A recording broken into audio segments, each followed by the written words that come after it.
Good morning बच्चों। मैं आज फ्रांसीसी क्रांति और राष्ट्र का विचार पढ़ाने जा रही हूँ। आप लोग तैयार हैं? देखिए, राष्ट्रवाद की पहली स्पष्ट अभिव्यक्ति 1789 में फ्रांसीसी क्रांति के साथ शुरू हुई। बच्चों, आप सभी ने कक्षा 9th में फ्रांसीसी क्रांति के बारे में विस्तार से पढ़ा था कि 1789 में फ्रांस एक ऐसा राज्य था जिसके संपूर्ण भूभाग पर एक निरंकुश राजा का आधिपत्य था। फ्रांसीसी क्रांति से जो राजनीतिक और संवैधानिक बदलाव हुए, उनसे प्रभुसत्ता राजतंत्र से निकलकर फ्रांसीसी नागरिकों के समूह के हाथ में आ गई। प्रभुसत्ता का अर्थ समझिए, यानी संपूर्ण अधिकार पहले राजा के हाथ में होता था राजतंत्र व्यवस्था में, और अब नई व्यवस्था में जनता के हाथ में आ गया। जनता के हाथ में सत्ता आ गई। प्रारंभ से ही फ्रांसीसी क्रांतिकारियों ने ऐसे अनेक कदम उठाए जिनसे फ्रांसीसी लोगों में एक सामूहिक पहचान की भावना पैदा हो सकती थी। सामूहिक पहचान का मतलब है कि सबके विचार एक जैसे हों, चाहे वो किसी भी धर्म के हों, चाहे किसी भी वर्ग के हों, चाहे वो मध्यम वर्ग की श्रेणी में आते हों, चाहे वो तीसरे वर्ग की श्रेणी में आते हों, निम्न वर्ग की श्रेणी में जिसमें साधारण किसान और मजदूर वर्ग आता है। तो उनकी सामूहिक पहचान की भावना उनमें पैदा हो सके और पितृभूमि और नागरिक जैसे विचारों में एक संयुक्त समुदाय के विचार पर बल दिया। यानी पितृभूमि यानी जो एक देश है वो सबकी भूमि है और उस देश के सभी व्यक्ति नागरिक हैं। ऐसा संयुक्त विचार लाने का प्रयास किया गया, जिसे एक संविधान के अंतर्गत, संविधान का अर्थ भी पिछली कक्षा में आप लोगों को समझाया गया था। संविधान का मतलब क्या होता है? नियमों का संग्रह। और ये नियम उस राष्ट्र की पूरी जनता के लिए, पूरे नागरिकों के लिए समान अधिकार के रूप में प्राप्त हों। अतः एक नया फ्रांसीसी झंडा भी उन्होंने चुना, और ये झंडा भी तिरंगा झंडा था, तिरंगा झंडा चुना था, और जिसने पहले के राजध्वज की जगह ले ली। और स्टेट जनरल का चुनाव सक्रिय नागरिकों के समूह द्वारा, यानी उस राष्ट्र के, यानी फ्रांस के समूह, फ्रांस के नागरिकों के द्वारा किया जाने लगा, और उसका नाम बदलकर नेशनल असेंबली कर दिया गया। और यह सब राष्ट्र के नाम पर हुआ। एक केंद्रीय प्रशासनिक व्यवस्था लागू की गई, जिसने एक राष्ट्र के सभी नागरिकों के लिए समान कानून बनाए।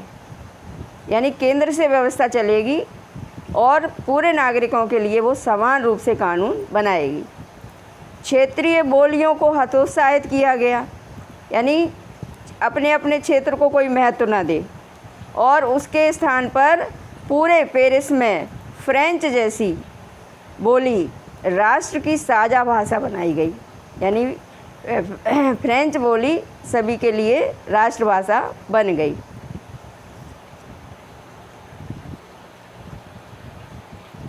फ्रांसीसी क्रांतिकारियों ने यह भी घोषणा की कि फ्रांसीसी राष्ट्र का यह लक्ष्य था कि वह यूरोप के लोगों को निरंकुश शासकों से मुक्त कराए। यानी फ्रांस में क्रांति आई और उन्होंने यह भी अपना लक्ष्य बनाया, क्रांतिकारियों ने, कि हम जो है यूरोप के राष्ट्रों को भी निरंकुश शासकों से मुक्त, देशों को निरंकुश शासकों से मुक्त कराएंगे। और दूसरे शब्दों में फ्रांस यूरोप के अन्य लोगों को राष्ट्रों के गठित करने में मदद देगा। जब फ्रांस की घटनाओं की खबर यूरोप के विभिन्न शहरों में पहुंची तो यूरोप के शहरों में संगठन बनने लगे। और वो संगठन किसने बनाए? छात्रों ने, शिक्षित मध्यम वर्ग के लोगों ने। और इन संगठनों को नाम दिया गया जैकोबिन क्लब। इस तरह से जैकोबिन क्लबों की स्थापना ये लोग करने लगे। फ्रांस के क्रांतिकारियों की गतिविधियों और अभियानों ने उन फ्रांसीसी यानी फ्रेंच सेनाओं के लिए रास्ता तैयार किया जो 1790 के दशक में हॉलैंड, बेल्जियम, स्विट्ज़रलैंड और इटली के बड़े इलाकों में घुसी। क्रांतिकारी युद्धों के शुरू होने के साथ ही फ्रांसीसी सेनाएं राष्ट्रवाद के विचारों को विदेशों में ले जाने लगीं। यानी फ्रांसीसी सेनाएं ये प्रयास करने लगीं कि जहाँ पे अभी सभी जगह जो राजतंत्र व्यवस्था है उसके स्थान पर राष्ट्रवाद के विचार जो है जनता में आए और वहाँ भी राजतंत्र की जगह प्रजातंत्र की शासन लागू हो। अब फ्रांस में नेपोलियन का समय आया। नेपोलियन के नियंत्रण में जो विशाल क्षेत्र आया वहाँ उसने अनेक सुधारों की शुरुआत कर दी जिन्हें फ्रांस में पहले ही आरंभ किया जा चुका था। और एक प्रकार से फ्रांस में राजतंत्र वापस, नेपोलियन फिर से एक तरह से राजतंत्र जैसी व्यवस्था वापस लेकर के आया। लाकर नेपोलियन ने निस्संदेह वहाँ प्रजातंत्र को नष्ट किया था, मगर उसने जो व्यवस्था बनाई थी वो बहुत अच्छी थी। प्रशासनिक क्षेत्र में उसने क्रांतिकारी सिद्धांतों का समावेश किया था ताकि पूरी व्यवस्था तर्कसंगत और कुशल बन सके। 1804 की नागरिक संहिता का मतलब नियमों का संग्रह जो नागरिकों के लिए नेपोलियन ने बनाए थे। नेपोलियन ने नागरिकों के लिए नियमों का संग्रह किया था और वही नियम नागरिकों पर उसने लागू किए थे।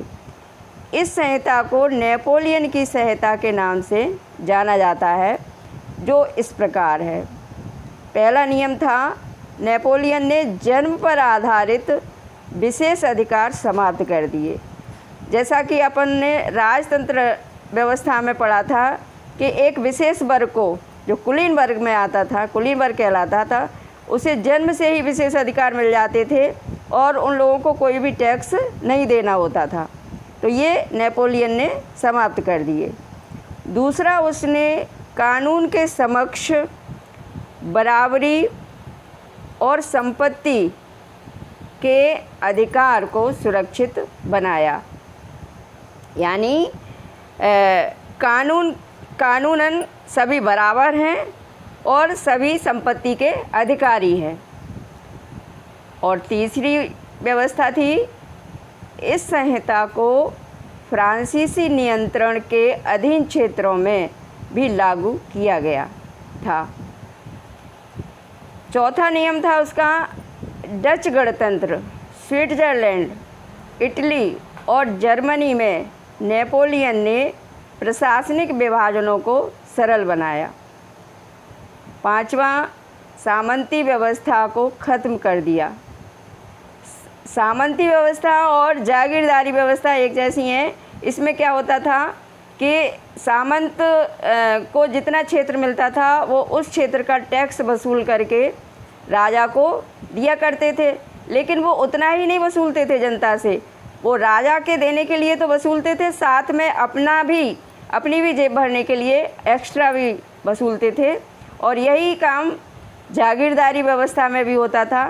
तो उसने सामंती व्यवस्था को भी ख़त्म किया और किसानों को भूदासत्व यानी भूमि के दास और जागीरदारी शुल्कों से मुक्ति दिलाई।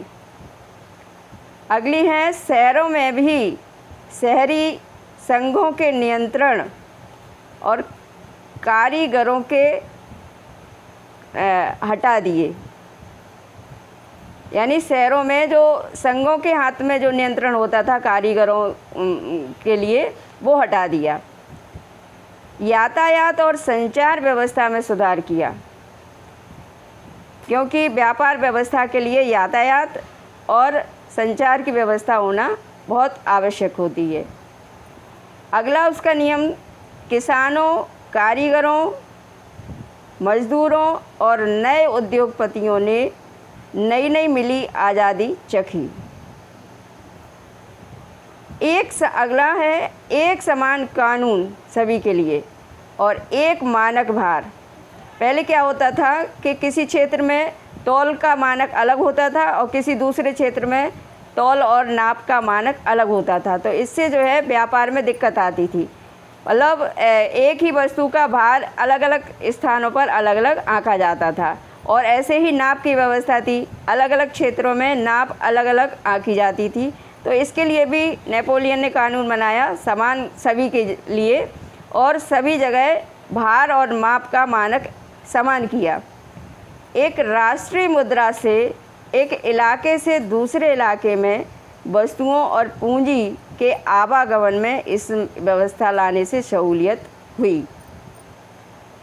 शुरुआत में जीते हुए स्थानों जैसे हॉलैंड, स्विट्ज़रलैंड और कई शहरों जैसे ब्रसेल्स, मेज, मिलान और वार्सा में फ्रांसीसी सेनाओं का स्वतंत्रता का तोहफा देने वालों की तरह स्वागत किया गया। उन्हें ये लगा कि ये जो फ्रांसीसी सेनाएं हैं, जो हमें स्वतंत्रता दिला रही हैं, राजतंत्र से मुक्ति दिला रही हैं, ये हमारे लिए बहुत अच्छा काम कर रही हैं। लेकिन बाद में जब यह साफ होने लगा कि नई प्रशासनिक व्यवस्थाएं राजनीतिक स्वतंत्रताओं के अनुरूप नहीं थीं, तो वहाँ दूसरे इन क्षेत्रों की, इन देशों की जनता में निराशा उत्पन्न हुई।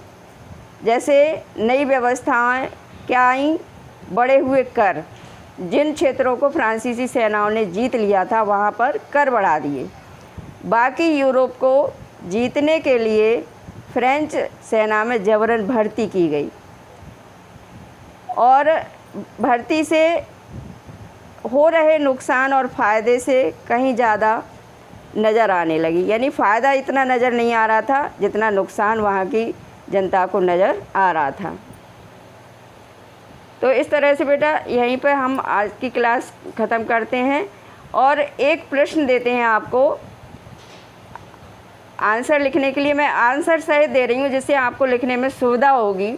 प्रश्न है, फ्रांसीसी लोगों के बीच सामूहिक पहचान का भाव पैदा करने के लिए फ्रांसीसी क्रांतिकारियों ने क्या कदम उठाए?